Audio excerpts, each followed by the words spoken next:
ẹ jẹ́ á ṣàgbéyẹ̀wò ohun tó fẹ́ ṣẹlẹ̀ sí gbogbo ìràwọ̀ pátá lónìí tí ń ṣọjọ́ Thursday July 9 ọdún 2026 tá a wà nínú ẹ̀ yìí. Mo kí Ọlọ́run bá mo ṣèbà Olódùmarè, ìbà akọ́dá ayé, ìbà aṣẹ̀dá ọ̀run, mo ṣèbà Ọ̀rúnmìlà, atórí ẹni tí ò sunwọ̀n ṣe, ẹlẹ́rìí ìpín tòun tayànmọ́, mojúbà ọkùnrin, mojúbà obìnrin, mo kí gbogbo ojú tó ń wò mí níbikíbi tí ẹ ti ń gbọ́ mi káàkiri àgbáńlá ayé. Ẹ̀yin tẹ́ ń wò mí pátá ẹ bá ń share fídíò yìí, ẹ pín kó jẹ́ òòlù àtàǹfààní fọ́pọ̀ ènìyàn. Ojú tẹ́ fi ń wò mí ò ní fọ́, bẹ́ẹ̀ ọwọ́ tẹ́ fi ń bá mi share rẹ̀ ẹ ní fi gbọ́mọ sí ẹ̀ sì ní fi gba lẹ́tà ìbànújẹ́ láṣẹ Ìdùmarè. Ẹ̀yin oníràwọ̀ iná tó kan àyàn Harris tàbí láàrin March 21 sí April 20, ọjọ́ ìyọjọ́ oríire ló jẹ́, ọjọ́ ayọjọ́ ọdún ló jẹ́ o. Ọjọ́ tó ṣe é pé ẹ máa ṣe àpérò lórí ọ̀rọ̀ nǹkan tí ẹ̀ ń gbowó ṣe lásìkò yìí.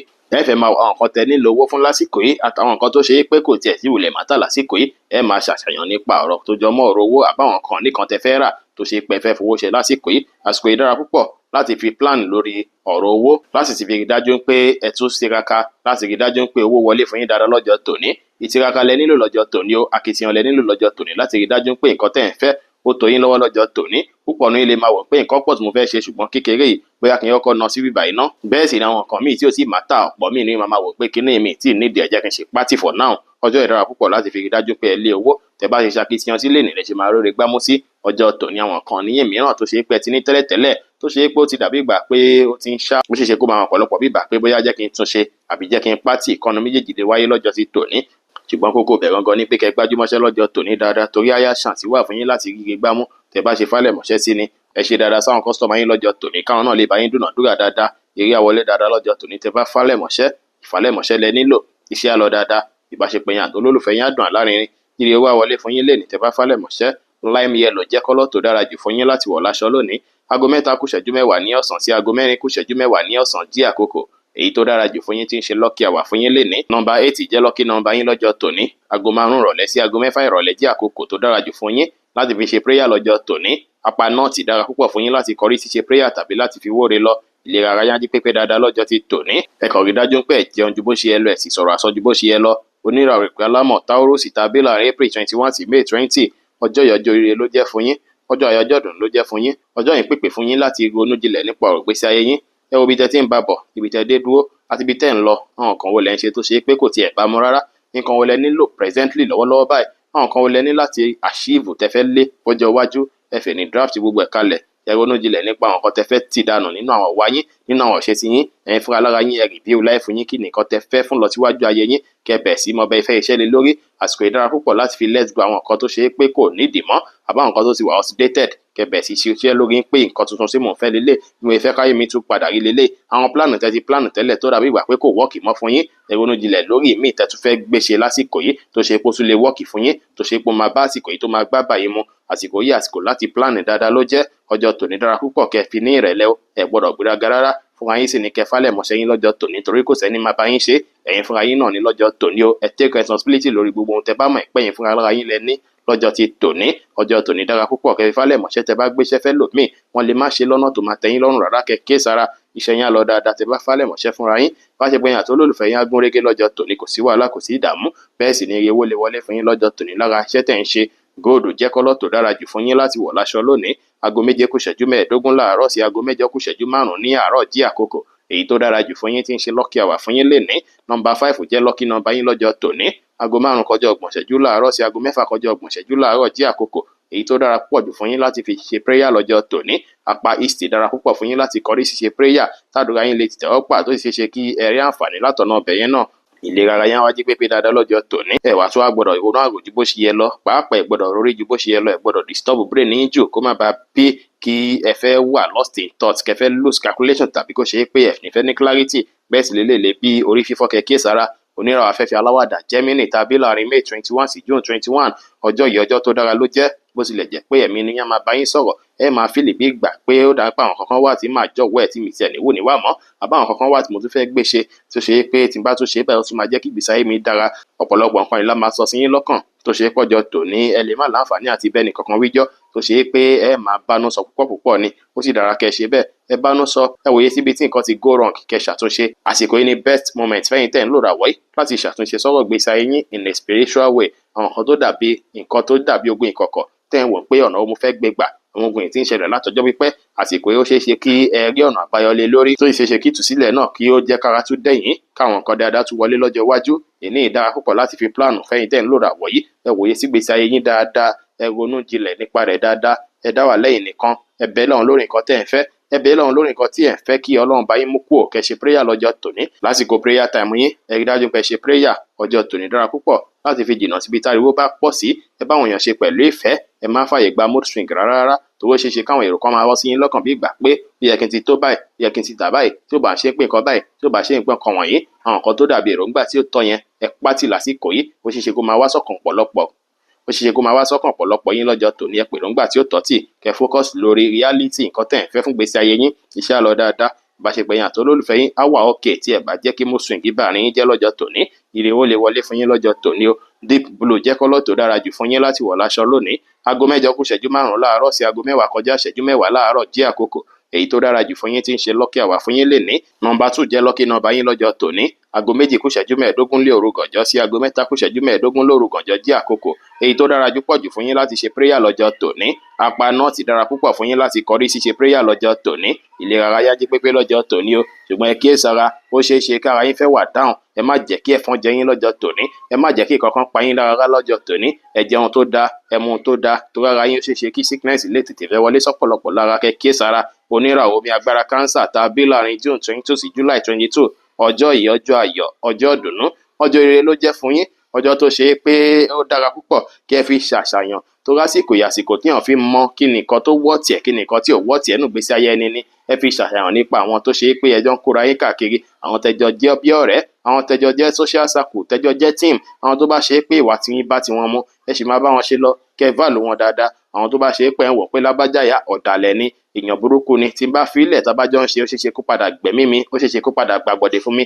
Ẹ wòye sí dáadáa, ẹ wo sákòóyè dáadáa, ẹ wòye sáwọn tó ṣe pé ó dáa púpọ̀ láti bá ṣe àtàwọn tí ò ṣe pé ó dáa púpọ̀ láti bá ṣe.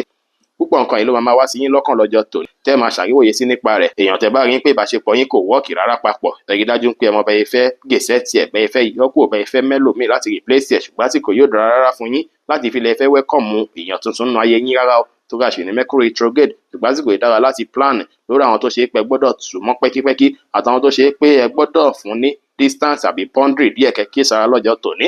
Iṣẹ́ yẹn wá lọ dáadáa torí àwọn èèyàn máa bá yín dúnàádúrà dáadáa.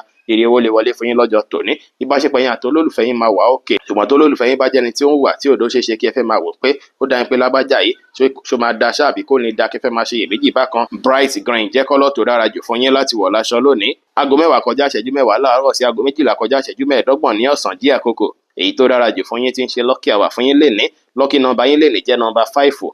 Aago 3 kù ìṣẹ́jú 15 ní òru gànjọ́ sí aago 4 kù ìṣẹ́jú 15 ní òru gànjọ́ jí àkókò èyí tó dára jù fún yín láti ṣe prayer lọ́jọ́ tòní. Apá south dára púpọ̀ jù láti kọrí ṣíṣe prayer lọ́jọ́ tòní. Ọjọ́ tòní ìlera ara yá jí pépé, kò sí wàhálà, kò sí ìdààmú. Ẹ̀yin tẹ́ bá kọ́ ní jẹ̀dí ó ṣeé ṣe kó jẹyọ dáadáa lọ́jọ́ tòní tàbí kó tutù máa mú yín dáadáa lọ́jọ́ tòní. Oníràwọ̀ iná tó gbóná rere Leo tá a bí láàrin July 23 sí August 22. Ọjọ́ yìí ọjọ́ tó dára ló jẹ́, ọjọ́ tó ṣe é pé ọ̀pọ̀lọpọ̀ yín ẹ máa fẹ́ wò ó pé àsìkò ti tó báyìí láti fókọ̀sì lórí iṣẹ́ mi. Kí ni mo nídìí fún ìdàgbàsókè iṣẹ́ mi náà? Jẹ́ kí n wo eléyìí náà, bóyá kí n ṣe báyìí, bóyá kí n gbé báyìí. Àwọn ọkùnrin dágbé mi ní nídìí ẹ̀, eléyìí máa máa rà létà, eléyìí máa máa ṣe létà. Bóyá ọjà bí tí mo ti ń rajà yẹn ni ò dá ni, bóyá ọjà míì ni màá ti máa lọ rà ni. Ọ̀pọ̀lọpọ̀ nǹkan yìí jẹ́ nǹkan tí ó ṣe é pé ọ̀pọ̀lọpọ̀ yín á máa rò láti wòye sí kí ni nǹkan tó jẹ́ fọ́ọ̀tì yín gan ní orí iṣẹ́ yìí tó fi dàbí ìgbà pé kò lọ dáadáa, àbí mo ti àṣìjù mọ́ kọ́sítọ́mà ni, àbí nǹkan kan ni ẹ máa fẹ́ máa plan lé lórí láti mọ nǹkan tẹ́ fẹ́ ṣe gangan àyàtọ̀ sí nǹkan tó ṣe é pẹ́ ní láti yọ kúrò láàyè iṣẹ́ yín. Ó dára kẹ́ ṣe bẹ́ẹ̀ lọ́jọ́ tòní. Ẹ gbé iṣẹ́ yín lérí gẹ́gẹ́ lọ́jọ́ tòní. Ẹ hùwà dáadáa níbi iṣẹ́ lọ́jọ́ tòní. Ẹ ṣe dáadáa sáwọn tó rọ̀gbà yín ká láàyè iṣẹ́ lọ́jọ́ tòní. Kí gbogbo ẹ lè lọ dáadáa. Ọ̀rọ̀ iṣẹ́ báyìí ló máa bá yín lọ́jọ́ tòní o. Ẹ gbọ́dọ̀ wá ní ẹ fẹ́ daṣẹ́ pọ̀ pẹ̀lú èèyàn lénìí, àbí ẹ fẹ́ engage nínú competition pẹ̀lú èèyàn lọ́jọ́ tòní rárá. Ẹ kíyèsára púpọ̀, ẹ fẹ́ ní múra dáadáa, kí ẹ dùn rí, kẹ́ jáde lọ síbi iṣẹ́ yín, kẹ́ look stunning and attractive dáadáa láàyè iṣẹ́. Eléyìí bí káwọn èèyàn gba tiyín dáadáa, ó sì ṣeé ṣe kí iṣẹ́ yín tún lọ dáadáa pẹ̀lú. Iṣẹ́ yín á wá rí bó ṣe yẹ kó rí. Ìbáṣepọ̀ yín àti olólùfẹ́ yín á dára. Ire owó máa wọlé fún yín lọ́jọ́ tòní tẹ́ bá ráyè falẹ̀ mọ́ṣẹ́ dáadáa. Ìbáṣepọ̀ yín àti olólùfẹ́ yín ó máa dára, ṣùgbọ́n tó bá ṣe pé àwọ̀ wà láàrin tẹ́lẹ̀ ó ṣeé ṣe kí ẹ má wulẹ̀ fẹ́ fókọ̀sì lórí wọn, kẹ́ fẹ́ fókọ̀sì lórí nǹkan míì tó jẹ́ iṣẹ́ yín gangan lọ́jọ́ tòní. Ire owó wá lè wọlé fún yín dáadáa lọ́jọ́ tòní. Orange jẹ́ kọ́lọ̀ tó dára jù fún yín láti wọ̀ láṣọ lónìí. Aago 12 kọjá ìṣẹ́jú 15 ní ọ̀sán sí aago 3 kù ìṣẹ́jú 15 ní ọ̀sán jí àkókò èyí tó dára jù fún yín tí ń ṣe lucky hour fún yín lénìí. nọ́mbà 8 jẹ́ lucky nọ́mbà yín lọ́jọ́ tòní. Aago 3 kù ìṣẹ́jú 15 lóru gànjọ́ sí aago 4 kù ìṣẹ́jú 15 lóru gànjọ́ jí àkókò èyí tó dára jù fún yín láti fi ṣe prayer lọ́jọ́ tòní. Apá south dára púpọ̀ fún yín láti kọrí sí ṣe prayer ọ̀hún. Ìlera ara yín jí pépé dáadáa lọ́jọ́ tòní. Wá ṣe ṣe káwọn mìíràn yín kẹ máa fi bóyá joint pain bákan lọ́jọ́ tòní tàbí kára yín tètè máa ṣẹ́gìrì bákan kẹ máa tètè máa wà sensitive bákan lọ́jọ́ tòní. Oníràwọ̀ erùpẹ̀ funfun Virgo tàbí láàrin August 23 sí September 22 ọjọ́ ìyọjọ́ tó dára ló jẹ́, ọjọ́ rere ló jẹ́, ọjọ́ ayọjọ́ dùn ló jẹ́ pẹ̀lú.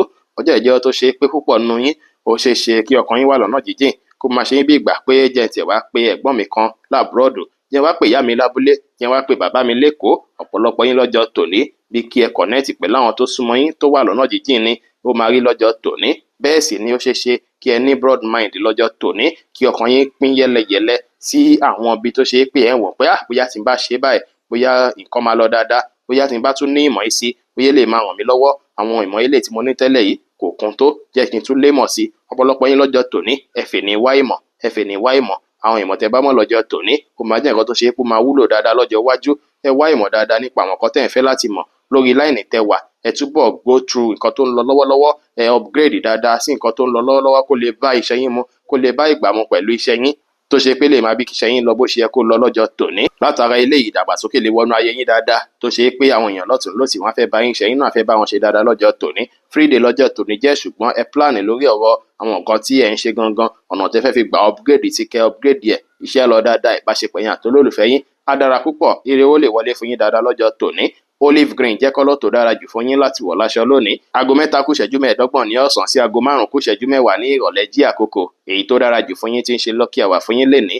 Nọ́mbà 7 jẹ́ lucky nọ́mbà yín lọ́jọ́ tòní. Aago 4 kù ogún ìṣẹ́jú ní òru gànjọ́ sí aago 5 kù ogún ìṣẹ́jú ní ìdájí jí àkókò èyí tó dára jù fún yín láti ṣe prayer lọ́jọ́ tòní. Apá náà ti dára púpọ̀ fún yín láti ṣe prayer lónìí o. Ìlera ara yín wá jí pépé ṣùgbọ́n ó ṣeé ṣe kí ìmí inú yín tó ṣe pẹ́ ti stress ara yín díẹ̀ kọ́wọ́ bàrà dì fẹ́ máa ròyìn tàbí bí òkè tán kí gbogbo ẹ̀ fẹ́ máa ròyìn bákan lọ́jọ́ tòní.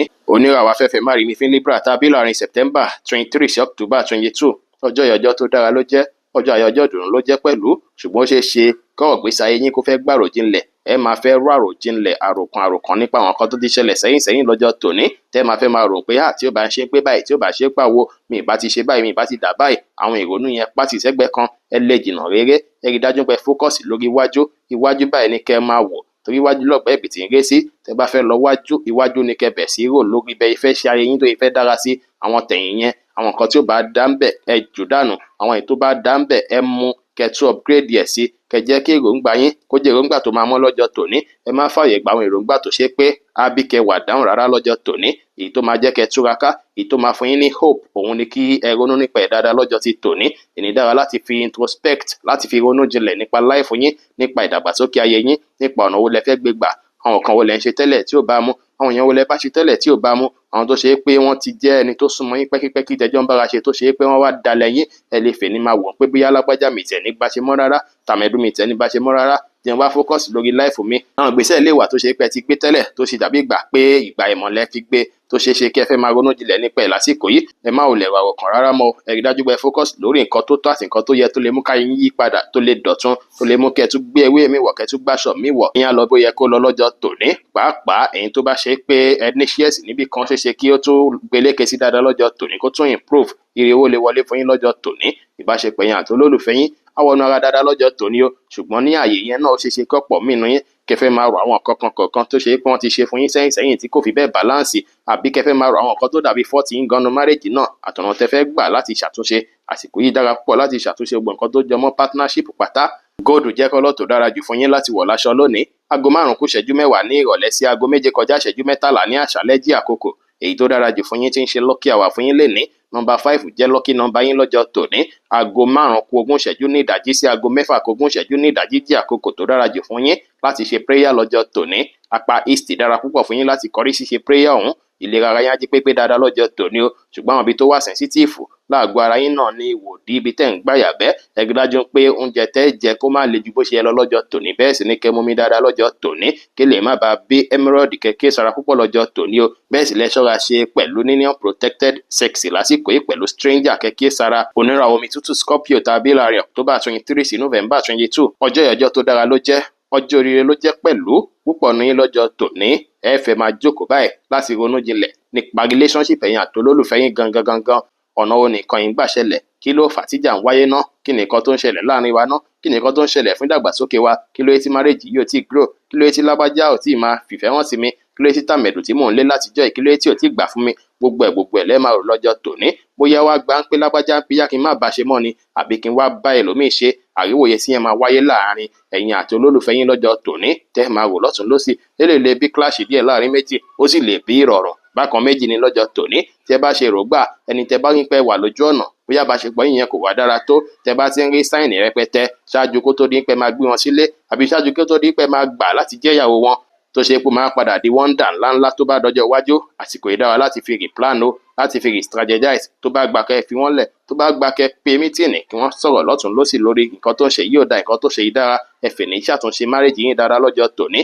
Tòun ti relationship yín tó bá ṣe pé àárín ẹ̀yin àtọ̀gá kan dàbí gbà pé kò gún régé, àbọ̀gá kan ló ń ṣe nǹkan tó ṣe pé ẹ̀ nífẹ̀ẹ́ sí tẹ̀sí sọsọsọ tẹnu ti fẹ́ bó. Àsìkò ìdára láti tún decide láti tún wò pé wẹ́ bóyá kí n padà tún ṣe nǹkan báyìí. Àsìkò ìdára láti strategize lórí ọ̀rọ̀ relationship àti marriage ló lé nífẹ̀yìn tẹ́ ń lòrà wọ̀nyí. Ṣùgbọ́n tẹ́ bá lọ síbi iṣẹ́ náà, ìyẹn ò ní kí iṣẹ́ má lọ dáadáa. Ẹ ṣáà ti ìfẹ́ báwọn èèyàn ṣe dáadáa láàyè iṣẹ́ á lọ bó ṣe yẹ kó lọ. Ire owó gan lè wọlé fún yín lénìí, ó lè jẹ́ látara olólùfẹ́ yín kan tó ṣe dáadáa sí yín. Bẹ́ẹ̀ sì níbi tó bá yẹ kọ́pọ̀lọpọ̀ yín ti gba blame ara yín, ẹ take responsibility lé lórí lásìkò ìkẹṣàtúnṣe ibẹ̀. Peace jẹ́ kọ́lọ̀ tó dára jù fún yín láti wọ̀ láṣọ lónìí. Aago 7 kọjá ìṣẹ́jú 13 ní ìrọ̀lẹ́ sí aago 9 kù ìṣẹ́jú 5 ní àṣálẹ́ jí àkókò. Èyí tó dára jù fún yín tí ń ṣe lucky hour fún yín lénìí. Number 5 jẹ́ lucky number yín lọ́jọ́ tòní. Aago 5 ní ìrọ̀lẹ́ sí aago 6 ní ìrọ̀lẹ́ jí àkókò tó dára jù fún yín láti fi ṣe prayer lọ́jọ́ tòní. Apá náà ti dára púpọ̀ láti kọrí ṣíṣe prayer ọ̀hún. Ìlera ara yá jí pépé dáadáa lọ́jọ́ tòní. Ẹ mú mi dáadáa, ẹ sì má jẹ oúnjẹ tó ṣe é pé kù díẹ̀ kò bàjẹ́, tàbí tó ṣe é pọ́ ti preserve, tàbí tó ṣe é pé expire date ẹ ti súnmọ́. Kẹ́kẹ́ sára torí ìlera ara yín, kẹ́kẹ́ sára púpọ̀.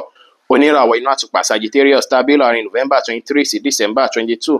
Ọjọ́ yìí ọjọ́ tó dára ló jẹ́, ọjọ́ oríire, ọjọ́ ìdùnnú, ọjọ́ ayọ̀ ló jẹ́ pẹ̀lú. Bó tilẹ̀ jẹ́ pé ọ̀pọ̀lọpọ̀ yín ẹ ti ń busy látijọ́ mẹ́ta, èní yẹn máa tún busy o, ṣùgbọ́n busy tèní lórí bẹ́ẹ̀ fẹ́ structure life yín, lórí bẹ́ẹ̀ fẹ́ plan life yín, bóyá fẹ́ balance, báwọn kan yẹ fẹ́ fìdí múlẹ̀, àwọn kan tẹ máa ṣe látúnṣe nìyẹn lọ́jọ́ tòní o. Púpọ̀ nu yín ẹ máa ṣàtúnṣe ìgbésí ayé yín dáadáa lọ́jọ́ tòní, ẹ máa replan life yín. Bí abẹ ṣe ń ṣiṣẹ́ lójoojúmọ́ ni ohun tó yẹ kẹ́ fi kún, ohun tó yẹ kẹ́ yọ kúrò láti jẹ́ kí iṣẹ́ yín lọ dáadáa. Púpọ̀ nú ẹ̀ lẹ́ẹ̀ máa wò lọ́jọ́ tòní o. Ó sì dára púpọ̀ kẹ́ plan dáadáa, ẹ ronú jinlẹ̀ nípa nǹkan tẹ́ ń fẹ́, ààyè tó ṣe pẹ́ ti hustle sí dáadáa, tẹ́ ti iṣẹ́ sí, tẹ́ ti focus lé lórí dáadáa, tó dàbí ìgbà pé àyè míì wà tó ti mẹ́hẹ.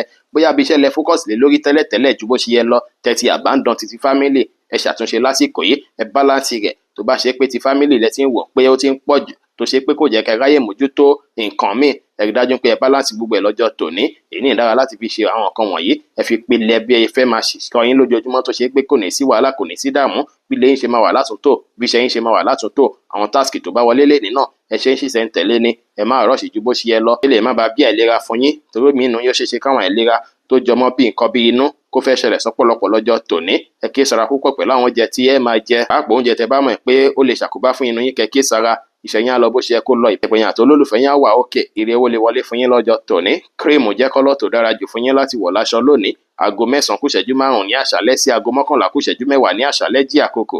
Èyí tó dára jù fún yín tí ń ṣe lucky hour fún yín lénìí. Number 7 jẹ́ lucky number yín lọ́jọ́ tòní. Aago 1 kù ìṣẹ́jú 10 lóru kànjọ́ sí aago 2 kù ìṣẹ́jú 10 lóru kànjọ́ jí àkókò tó dára jù fún yín láti fi ṣe prayer lọ́jọ́ tòní. Apá South West dára púpọ̀ fún yín láti kọrí ṣíṣe prayer ọ̀hún. Oníràwọ̀ ìpele eruku Capricorn tàbí láàrin December 23 sí January 19. Ọjọ́ yìí ọjọ́ oríire ló jẹ́, ọjọ́ ayọ̀, ọjọ́ ìdùnnú ló jẹ́ pẹ̀lú.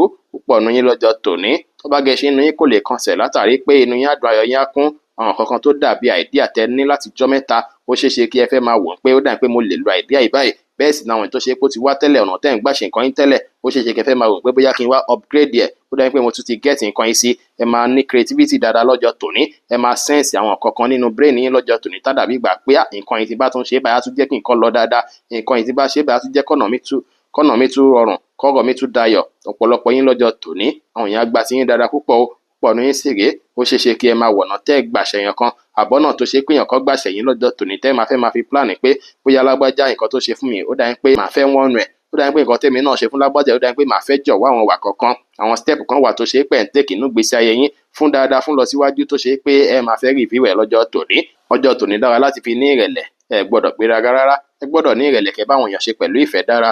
Èní jẹ́ tó ṣe pé gbogbo èèyàn máa like yín, wọ́n nífẹ̀ẹ́ yín, wọ́n sì trust nǹkan kí nǹkan tẹ́ bá gbé dání. Ẹ lè fẹ́ ní polówó ọjà yín, ẹ lè fẹ́ ní ṣe dáadáa láàyè iṣẹ́. ó ṣeé ṣe kélé bí àwọn àǹfààní èyí tẹ̀ tí ẹ̀rọ kan rárá lásìkò yìí tàbí ní ọjọ́ iwájú. Ọjọ́ tòní dára púpọ̀ láti fi fálẹ̀ mọ́ṣẹ́ àti láti fi ṣe àtúnṣe ní àárín ẹ̀yin àti kọ́sítọ́mà, láàárín ẹ̀yin àtọmọ, láàárín ẹ̀yin àtàwọn tó rọ̀gbà yín ká tó ṣe pé bóyá ẹjọ́ ní àwọn iṣu kọ̀ọ̀kan. Bẹ́ẹ̀ sì ni nǹkan tẹ́ pilẹ̀ bóyá company kan ni, bóyá ṣe ọwọ́ kan ni tó yẹ pé ẹ̀yin lẹ dálẹ̀, ó ṣeé ṣe kí ẹ fẹ́ máa wò nǹkan tẹ́ lè ṣe láti tún upgrade ẹ̀ lọ́jọ́ tòní. Gbogbo ẹ̀ ló dára, iṣẹ́ á lọ dáadáa, ìbáṣepọ̀ yín àti olólùfẹ́ yín á dára, ire owó lè wọlé fún yín lénìí.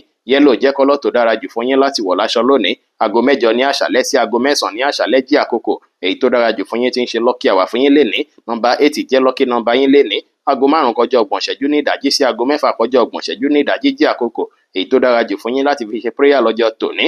Àpá south west dára púpọ̀ fún yín láti kọrí sí tẹ́ bá ń ṣe prayer tàbí láti opportunity lọ. Ìlera rẹ̀ á jí pépé dáadáa lọ́jọ́ tòní, ṣùgbọ́n ọwọ́ gòrí ẹ̀yìn lè máa ròyìn. Ó dára kẹ́ exercise lọ́jọ́ tòní, ó ṣeé ṣe káwọn egungun yín kó fẹ́ dàbí gbà pé ó fẹ́ máa ròyìn bákan lọ́jọ́ sí tòní. Oníràwọ̀ afẹ́fẹ́ oníbínú Aquarius tàbí láàrin January 20 sí February 18.